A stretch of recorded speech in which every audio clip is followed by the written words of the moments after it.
Well, hey howdy, and welcome to Camp Dog Workshop Test Fire Sink full of water in case it bursts into flames.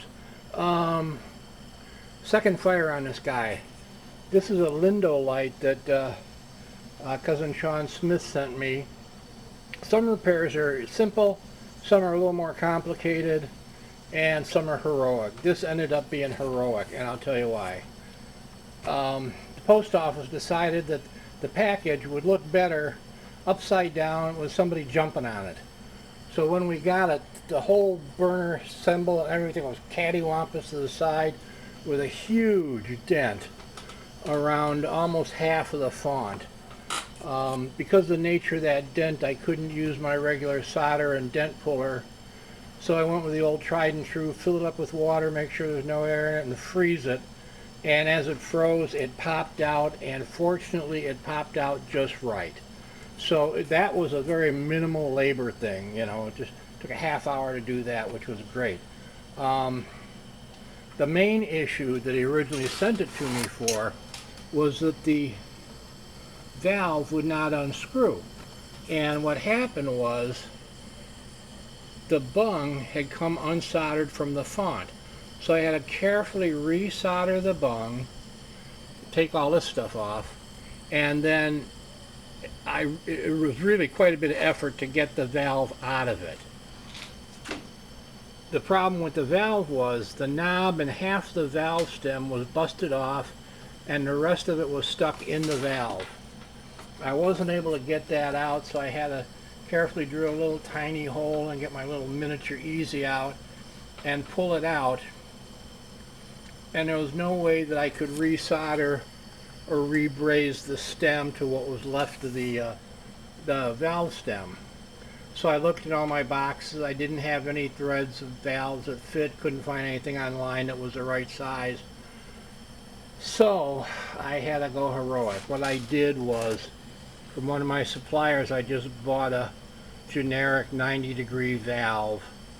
I cut the threads carefully for the fuel pickup and for the bung off of the original valve, and I silver soldered them on and got a real good fit, so that worked out really well. And then we had the original knob, so what I did with that was I figured out a way to attach it to the stem of the generic valve, so we got all that down pat. So then it was no leaks or anything like that. The fuel flowed the way it should and everything was good.